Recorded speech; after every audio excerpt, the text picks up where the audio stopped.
We চাকরি করিচ্ছে মনে হচ্ছে বিরাট অফিসার, আর বেটাক শয়তান পকেটে দিলে ঘুরিচ্ছে। কি লাভ? কি লাভ? লস। আপনি যদি জান্নাতে যেতে চান ওই সন্তানকে ভালো বানাতে হবে। তো 39 দিন তো কবরে আযাব মাফ যদি আল্লাহ করে দেয়, 39 দিন পর আবার দোয়া করবো, তাহলে আবার কি হলো? আবার 40। তাহলে এই করতে করতে আমি মরে গেল, আমার ব্যথা আবার মোত্তাকি হলো, নামাজি হলো, উনি আবার দোয়া করলো, তাহলে পরিবারের তো খালি জান্নাত আর জান্নাত। কিন্তু এই চিন্তা কেউ করছে না, খালি করছে বাহ টিলের কিনে দিয়েছি বাবা, তুই আলু ঢালবো। ওকে আলুর বাগুর বান্দা শিখাচ্ছে, টিলার চালান শিখাচ্ছে, পালসার চালান শিখাচ্ছে, কত কি করা শিখাচ্ছে, কিন্তু নামাজি বানাচ্ছে না। তাহলে এদেরকে নামাজি বানানোর দায়িত্ব কার? বাপই নামাজ পড়ে না, কয় বাবা মাথা ঠিক আছে, বাপই নামাজ পড়ে না, তাহলে ওই বেটা কেমনি ঠিক করবে? বাপের বয়স হলো 42-44 বছর আর বেটার বয়স হলো 18 বছর, এই বাপই নামাজ ধরেনি, উই কেমনি বাপ বাপ বেটা কবিতে বা তুই নামাজ পড়? তোর 18 বছরের বেটা যদি 42 বছরের বাপ যদি কয় এই তুই নামাজ পড়ি না, কারণ তখন ওই বেটা উল্টা কবি ইনকা বয়সে তুই পড়ছিল। এই হুজুর কথা বলে কা কি বিপদ! একজন বাবা যদি ভালো সন্তান নিতে চান, বিয়ের 15 বছর আগে ওই বাবার ভালো হওয়া লাগবে।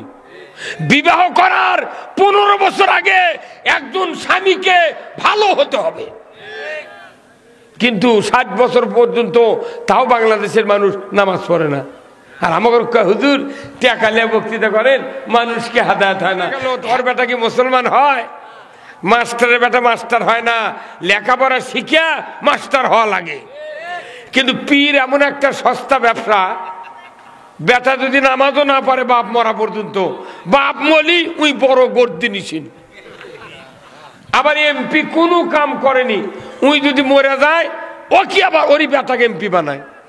কেউ দলি করে দেওয়া হচ্ছে, মেলা জনগণ আছে, দরকার হলে খাজলালের একজনকে এমপি বানাবো।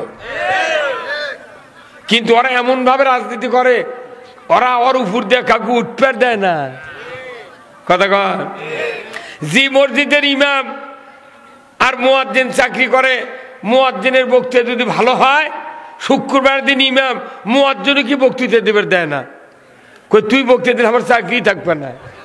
কথা কর, প্রত্যেকটা জায়গাত এইরকম ঘাবলা আছে না নাই? নেতা আছে, ওর আগদে উপরে উঠতে যাচ্ছে, তখন নেতারা করছে এক বহিষ্কার কর, এক বহিষ্কার করে। তো মহিলারা যখন চাউল পাক দেয় না, চাউল পাক দেয় না, যতই ধান থাক চাউলের মধ্যে চালানো দিলে জনকে ঘুরায়, মোটটা ধান উপরে উঠে লাপায়।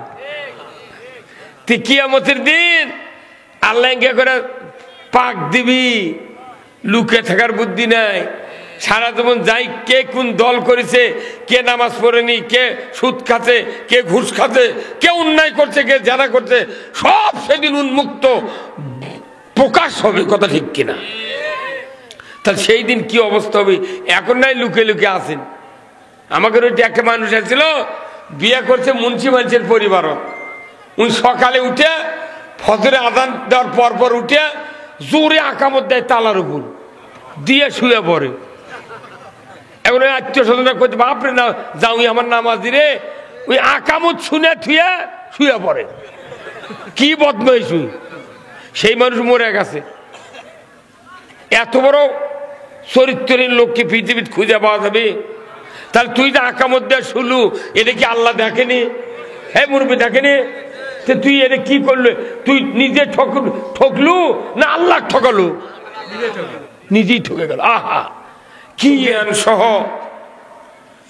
মঞ্চে বসা সুধীবৃন্দ, সামনে বসা মুরব্বিনে কেরাম, হাজী সাহেবগণ, বিভিন্ন মসজিদের ইমাম মুয়াজ্জিন মুক্তাদি সহ বিভিন্ন রাজনৈতিক দলের নেতৃবৃন্দ, যুবক ভাইরা, প্রাইমারি মাদ্রাসা, হাই স্কুল, কলেজ, বিশ্ববিদ্যালয়ের শিক্ষক মহোদয়গণ, ছাত্র ভাইরা, কচি কাচারা, পর্দার অন্তরালে হাজারো মা বোনেরা এবং আজকের এই মাহফিলের প্রচার মিডিয়ার সম্মানিত মাইকালা ভাইয়েরা এবং ভিডিও ম্যান ভাইয়েরা, সবার প্রতি আমার সালাম। আসসালামু আলাইকুম ওয়া রাহমাতুল্লাহি ওয়া বারাকাতুহু। কেমন আছেন আপনারা? আলহামদুলিল্লাহ। বাবা ওটা দিছিল করে দেন, অমুক তো দেখি ওই আগে দে, যা এদিকে আগে আমার দিক করে দে, ওটা দে মিচ্ছরে কানত পড়ুক, তাছাড়া কথা কোয়া যাবে না মনে হয়। এই দিক তো এই দিক আমার দিক করে দে, আস্তে আস্তে যা করা যায় খাই কমে, তখন ভালো আছে অঙ্কে করে দে। আছি ভাই আলহামদুলিল্লাহ, খুব আনন্দের সহিত আপনারা বসে আছেন, ধন্যবাদ। আমি আপনাদেরকে একটি কথা বলবো যে আমার দেশের এই মেম্বার থেকে শুরু করে প্রধানমন্ত্রী পর্যন্ত যারা জনগণের ভোটে নির্বাচিত হয়, এই নেতারা যদি রাসূলের সফল রাষ্ট্রনায়কের আদর্শ মেনে নিতে পারতেন, আমার দেশে চুরি হতো না, জানা হতো না, ঘুষ চলতো না, সুদ চলতো না, কথা ঠিক কিনা? আমার দেশে হুন্ডা চুরি, গরু চুরি হতো না, আমার দেশে মসজিদগুলিতে জুতা চুরি হতো না। কিন্তু কত নেতা এলো আর গেল, কেউ নবীর শাসন মানে না, ওরা বাপ দাদার শাসন নিয়ে ব্যস্ত। কি কথা? যাই এমপি হয়, উনি যখন মরে যায় ওরই বেটা এমপি হয়, পীর মরে যায় পীরের বেটা পীর হয়ে যায়, কথা কোন না? তাহলে এইরকম কি মুসলমান মরে গেল তোর বেটা কি মুসলমান হয়? মাস্টারের বেটা মাস্টার হয় না, লেখাপড়া শিখিয়া মাস্টার হওয়া লাগে। কিন্তু পীর এমন একটা সস্তা ব্যবসা, বেটা যদি নামাজও না পারে বাপ মরা পর্যন্ত, বাপ মলি উই বড় গর্দি নিছেন। আবার এমপি কোনো কাম করেনি, উই যদি মরে যায় ও কি আবার ওরই বেটাকে এমপি বানায়, কেউ দলি করে দেওয়া হচ্ছে। মেলা জনগণ আছে, দরকার হলে খাজলালের একজনকে এমপি বানাবো। কিন্তু ওরা এমন ভাবে রাজনীতি করে, ওরা ওর উপর দিয়ে কাকু উঠপের দেয় না, কথা কর।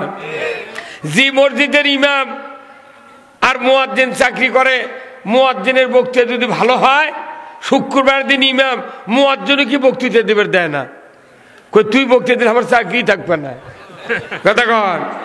প্রত্যেকটা জায়গাত এইরকম ঘাবলা আছে না নাই? নেতা আছে, ওর আগদে উপরে উঠতে যাচ্ছে, তখন নেতারা করছে এক বহিষ্কার কর, এক বহিষ্কার করে তো তাহলে আমার পথ ক্লিয়ার। প্রত্যেকটা জায়গাত এই অবস্থা। তাহলে এইগুলি উত্তরণের জন্য কোরআনে বিধান আছে না নাই? যেরকম আছে না নাই?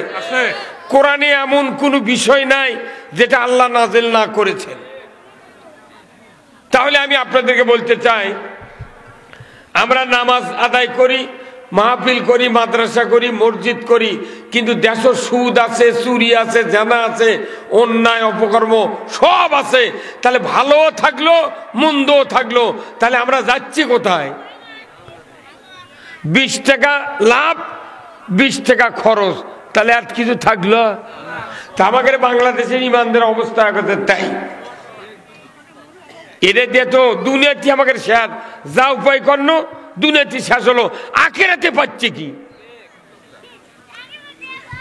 ভাইরা আমার, কিয়ামতের ময়দানে আল্লাহ রাব্বুল আলামিন এমন একটা ঘোষণা করে দিবেন, সূরা ইয়াসিনে সেই কথাটা আল্লাহ নাযিল করে দিয়েছেন। আল্লাহ বলেছেন, লক্ষ কোটি কোটি মানুষ হাসরের ময়দানে হাজির হবে। আল্লাহ তাআলা বলবেন, ওয়ামতাজুল ইয়াউমা আইয়ুহাল মুজরিমুন, আজকে হাসরের ময়দানে নেককারের কাছ থেকে বদকাররা আলাদা হইয়া যাও। আল্লাহ আইন দিবি, নেককারের কাছ থেকে বদকার আলাদা হয়ে দাও। তখন ভালো লোকের মধ্যে মন্দ লোক ঢোকা খুবই কষ্ট হবে, সুযোগই পাবে না। কিন্তু দুনিয়ার দেখেন নামাজি বেনামাজি সব একখান্তি হয়ে আছি, কি জানাজার যান মনে মোর তাহাজ্জুদ পড়ে, জানাজার ঈদের দিনের নামাজ দেখে যদি খালি বিচার হলো নি বাংলাদেশের একটা মানুষ দোজখত গেল না। ঠিক, কিন্তু ঈদের নামাজ আর ওই জুম্মার নামাজ দেখে বিচার হবে না, জানাজা দেখে বিচার হবে না, বিচার হবে পুরো জীবনের কর্মকাণ্ড দেখে। এখন আল্লাহ বলছেন লা ইয়াস্তাবি আসহাবুন নার ওয়া আসহাবুল জান্নাহ, লা ইয়াস্তাবি আসহাবুন নার ওয়া আসহাবুল জান্নাহ, যারা জান্নাতি হবে তারা হবে এক ধরনের, আর যারা জাহান্নামী হবে তারা হবে আর এক ধরনের, কারো সাথে কারো মিক্সার হবে না। অথচ আমরা একই পাতিলের ভাত খাই, একবারই 10 জন মানুষ 3 জন নামাজ পড়ে 7 জনই বেনামাজি। 7 জন মানুষ কুরবানি দিবি, নামাজি মানুষ এই সমাজত খুঁজে পাওয়া যায় না। 3 জন বেনামাজি লাই, 4 জন নামাজি লাই, ওর টাকায় নষ্ট, কোনো দাম হবে না। আল্লাহ কোরআনে বলছেন কুল ইন্না সলাতি ওয়া নুসুকি ওয়া মাহিয়ায়া ওয়া মামাতি লিল্লাহি রাব্বিল আলামিন, হে নবী বলে দিন আমার নামাজ, আমার কুরবানি, আমার বাঁচা, আমার মরা লিল্লাহি রাব্বিল আলামিন, নিশ্চয় সেই রবের জন্য, সে আল্লাহর জন্য। ধরে কোন সুবহানাল্লাহ, সুবহানাল্লাহ। নামাজটাই আল্লাহর জন্য করে পারেনি, ওই কুরবানি কেনার জন্য 6 মাস আগে থেকে কয়া বাড়াতে পারে কুরবানি দেওয়া লাগবে পারে। তোর কুরবানি দে, তোর লাভ কি? তুই নামাজি, তুই নবীর উম্মতি লয় কি? মান তরাকাস সালাহ ফালাইসা মিন্নি, যে ব্যক্তি নামাজ তরক করলো রাসূল বলছেন আমার উম্মতের দলত থেকে তাই বহিষ্কার। নামাজ যাই পড়ে না তাই নবীর উম্মত না। তো এই কুরবানি দিয়ে কি করবে কেবা? এই কথা ইমামকে কোয়া লাগবি শুক্রবারে, কিন্তু ইমাম কয় না। কারণ কি? কইলে ওর চাকরি যাবে দেখে ওই ভারুয়া হয়ে বসে আছে। ইমাম যদি মোতাল্লি কমিটির লোকের মুখের দিক থেকে বক্তৃতা করে, এই ইমাম কিয়ামতের দিন দোজখত যাবি। পাগল, আমি কমিটি খুশি কর্ম দেখে আল্লাহ খুশি বেদার করিচ্ছে। আল্লাহ যাই খুশি করবি, দুনিয়ার সব মানুষ একসাথে খুশি হতে পারে না। আল্লাহর কথা শুনলে অবশ্যই কিছু লোক বেজার হতে হবে কি? তাহলে বলেন তো, আজকে আমি আপনাদেরকে বললাম যারা জান্নাতি হবে তারা এক ধরনের, জাহান্নামে যারা যাবে তারা হবে এক ধরনের। এই লোকগুলো যদি মিক্সার হয়ে থাকি, আল্লাহ কি এর চাইলে বার করে পারবি না? হ্যাঁ, আপনার স্ত্রী মা কয় দেখবেন যখন ধান বানালি আসে কে বাবা এখানে কি ইনকা হলো কি, আবার মরেই গেল বা আমি তো।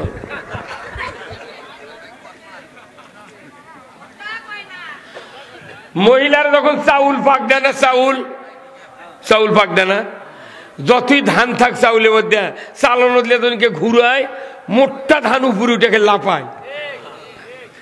কিয়ামতের দিন আল্লাহ করে পাক দিবি, লুকে থাকার বুদ্ধি নাই। সারা জীবন যাই কে কোন দল করেছে, কে নামাজ পড়েনি, কে সুদ খাচ্ছে, কে ঘুষ খাচ্ছে, কে অন্যায় করছে, কে জানা করছে, সব সেদিন উন্মুক্ত প্রকাশ হবে। কথা ঠিক কিনা? তাহলে সেই দিন কি অবস্থা হবে? এখন নাই লুকে লুকে আসেন। আমাকে ওইটা একটা মানুষ আসছিল, বিয়ে করছে মুন্সি মানুষের পরিবারত। উনি সকালে উঠে ফজরে আজান দেওয়ার পর উঠে জোরে আকামত দেয় তালার উপর দিয়ে শুয়ে পড়ে। এখন আত্মীয় স্বজনরা করতে বাপরে না যাও আমার নামাজি রে, ওই আকামত শুনে থুয়ে শুয়ে পড়ে। কি বদমাইশ! সেই মানুষ মরে গেছে। এত বড় চরিত্রের লোককে পৃথিবীতে খুঁজে পাওয়া যাবে? তাহলে তুই যে আকামত দেয় শুলু, এটা কি আল্লাহ দেখেনি? হ্যাঁ মুরব্বী দেখেনি? তুই এটা কি করলো? তুই নিজে ঠকলু না আল্লাহ ঠকালু? নিজেই ঠকে গেল। আহা, কি আর কি! এই সাইজের লোক বাংলাদেশে এখনো আছে। এখানে যতগুলা বাবা আছেন 2টা 3টা 4টা করে সন্তান নাই ভাই? তারা কি মোট নামাজি? নামাজি। তাহলে যারা নামাজ পড়লো না আপনার সন্তানেরা, তাহলে এটা আমাদের লস, এটা আমাদের লস। এই লসের থেকে লাভ করার জন্য আল্লাহর রসুল হাদিস শরীফে বলছেন, আল্লাহর নবী বলেছেন, ও দুনিয়ার উম্মতেরা, তোমাদের পিতামাতা যখন মরে যায়, কবরের পাশে দাঁড়িয়ে যদি কারো সন্তান নামাজি হয়, মুত্তাকি হয়, পরহেজগার হয়, সূরা ফাতিহা পড়ার পর বিসমিল্লাহ সহ একবার সূরা ইখলাস তেলাওয়াত করে, আমার নবী বলেছেন ওই সন্তানের নামল আমায় আল্লাহ 10 পারা কোরআন খতমের সওয়াব দিয়ে দেয়। একবার সূরা ইখলাস পড়লে কয় পারা? 10 পারা। 2 বার পড়লে, 3 বার পড়লে। আমার নবী বলেছেন যদি কোনো পিতামাতার সন্তান মা বাবা মারা যাওয়ার পর কবরের পাশে দাঁড়িয়ে বিসমিল্লাহ সহ 3 বার যদি সূরা ইখলাস তেলাওয়াত করে, আল্লাহর দরবারে ধর্ণা দেয়, হাত তুলে মোনাজাত করে, রব্বির হামহুমা কামা রব্বায়ানি সগীরা। আমার রাসূল বলেছেন ওই সন্তানের দোয়ার বরকতে আল্লাহ তাআলা ওই পিতামাতার কবরের আযাব 40 দিনের জন্য মাফ করে দেয়। কয় দিন? 40 দিন। তাহলে এই কামটা যদি বেটা নামাজ করে, তাহলে আপনাকে লাভ হলো না লস হলো? লাভ।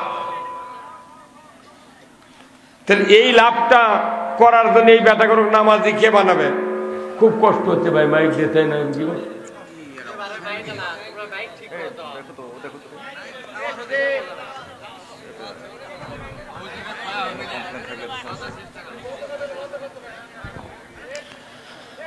ভাইরা আমার, কেউ যদি সন্তানের দোয়া পেতে চান মারা যাওয়ার পর, আমার রাসূল বলেছেন আউ ওয়ালাদুন সলিয়াদুলাহু, তুমি নেক সন্তান তৈরি করো, নামাজি সন্তান, হাফেজ, আলেম, কারি, চরিত্রবান সন্তান তৈরি করো, তাহলে তোমার ওই সন্তানের 2টা হাত সবচেয়ে ভালো হবে। সন্তান ভালো হলে তার হাত ভালো, সন্তান যদি খারাপ হয় হাত তো খারাপ। তাহলে ইয়াদুলাহু বলছেন আল্লাহ রাসূল যে সন্তান ভালো বানাও, নেককার বানাও, তোমার সন্তানের হাতও ভালো হবে, শিকারীর গুলি মিস হবে, সন্তানের হাতের দোয়া মিস হবে না। তাহলে হাতের কত দাম, কিন্তু আমরা কেউ চিন্তা করিনি। সন্তান ভালো হোক, নামাজি হোক, উই চাকরি করিচ্ছে মনে হচ্ছে বিরাট অফিসার, আর বেটাক শয়তান পকেট দিলে ঘুরিচ্ছে, কি লাভ? কি লাভ? লস। আপনি যদি জান্নাতে যেতে চান ওই সন্তানকে ভালো বানাতে হবে। তো 39 দিন তো কবরে আযাব মাফ যদি আল্লাহ করে দেয়, 39 দিন পর আবার দোয়া করব, তাহলে আবার কি হলো? আবার 40। তাহলে এই করতে করতে আমি মরে গেল, আমার ব্যথা আবার মুত্তাকি হলো, নামাজি হলো, উনি আবার দোয়া করলো, তাহলে পরিবারের তো খালি জান্নাত আর জান্নাত। কিন্তু এই চিন্তা কেউ করছে না, খালি করছে বাহ টিলের কিনে দিয়েছি বাবা, তুই আলু ঢালব। ওকে আলুর বাগুর বান্ধা শিখাচ্ছে, টিলার চালান শিখাচ্ছে, পালসার চালান শিখাচ্ছে, কত কি কোরা শিখাচ্ছে, কিন্তু নামাজি বানাচ্ছে না। তাহলে এদেরকে নামাজি বানানোর দায়িত্ব কার? বাপই নামাজ পড়ে না, কয় বাবা মাথা ঠিক আছে, বাপই নামাজ পড়ে না, তাহলে ওই বেটা কেমনি ঠিক করবে? বাপের বয়স হলো 42-44 বছর, আর বেটার বয়স হলো 18 বছর, এই বাপই নামাজ ধরেনি, উই কেমনি বাপ বেটা কবিতে বা তুই নামাজ পড়? তোর 18 বছরের বেটা যদি 42 বছরের বাপ যদি কয় এই তুই নামাজ পড়ি না, কারণ তখন ওই বেটা উল্টা কবি ইনকা বয়সে তুই পড়ছিল,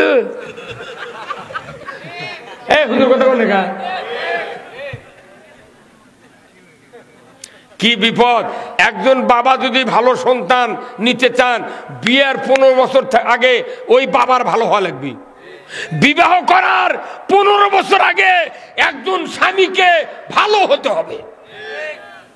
কিন্তু 60 বছর পর্যন্ত তাও বাংলাদেশের মানুষ নামাজ পড়ে না। আর আমাকে হুজুর টাকালে বক্তৃতা করেন, মানুষকে হেদায়েত হয় না। হেদায়েত হওয়ার 5টা গুণ সূরা বাকারার প্রথমে আছে হুদাল্লিল মুত্তাকিন, মুত্তাকিদেরকে হেদায়েত দেবে। 5টি গুণ যাদের আছে তারা হলো মুত্তাকি। জোরে কোন আল্লাহু আকবার। কয়টা গুণ? 5টা। 1 নাম্বার গুণ আল্লাযীনা ইউমিনুনা বিল গায়ব, অদৃশ্যের প্রতি বিশ্বাস। 2 নাম্বার ওয়া ইউকিমুনাস সালাত, নামাজ কায়েম করবে। ওয়া মিম্মা রাযাকনাহুম ইউনফিকুন, রিজিক থেকে খরচ করবে। ওয়াল্লাযীনা ইউমিনুনা বিমা উনজিলা ইলাইকা ওয়া মা উনজিলা মিন ক্বাবলিক, কোরআনে যা নাজিল করা হয়েছে, আসমানি কিতাব যত নাজিল করা হয়েছে সমস্ত কিতাবের প্রতি ঈমান আনতে হবে। 5 নাম্বার গুণ ওয়া বিল আখিরাতি হুম ইউকিনুন, আখিরাতের প্রতি বিশ্বাস। এই 5টা গুণ যদি থাকে কারো, তবে কোরআন হেদায়েত দেবে। 5 গুণের একটাও নাই। আর আমাকে দূর দিচ্ছে, হুজুর এত টাকা নিয়ে বক্তৃতা করেন, মানুষকে হেদায়েত হয় না। তুই গুণই অর্জন করিসনি, নামাজই পড়ে না। মেলা মুয়াজ্জিন আছে বাংলাদেশে, 20 বছর হলে মুয়াজ্জিনি করে মসজিদে। ওর আযান শুনে গায়ের মানুষ জুম্মাত আছে, ওর বেটারা মসজিদে আসে না। হ্যাঁ কি? তাহলে তোর মুয়াজ্জিনি বাদ দেতা বাড়ির ওই বেটা ঠিক করা লাগবে। এটা পাগলের বুদ্ধি। ইমাম ইমামতি করে, ওর বউ বিটি পর্দার থাকে না, তোর ইমামতি 4 আনার দাম নাই। এখন মোতাল্লি দেখা লাগবি খালি জুব্বা আর টুপি আর পাগড়ি না, ওই মোতাল্লিদা দেখা লাগবি ইমামের বাড়ির পরিবেশ, এর বউ পর্দার থাকে কিনা, এর বিটি পর্দার থাকে কিনা, এর বেটা নামাজ পড়ে না, গাঁজা খায়, মোতাল্লিকে দেখতে হবে। মোতাল্লি এগুলা দেখে না, খালি জুব্বা পাগড়ি দেখে আল্লাহু আকবার। কি জিনিস হচ্ছে রে, অত সোজা নয়। এই দেশটা কোন জায়গা ভালো নেই। তাহলে এই মরা দেশ ভালো করবে, তাহলে বক্তৃতা দিয়ে ভালো হবে না, কোরআনের আইন দিয়ে ভালো করতে হবে। কারা কারা কোরআনের আইন চান? 2 হাত তুলে আল্লাহকে দেখান। লিল্লাহে তাকবীর, না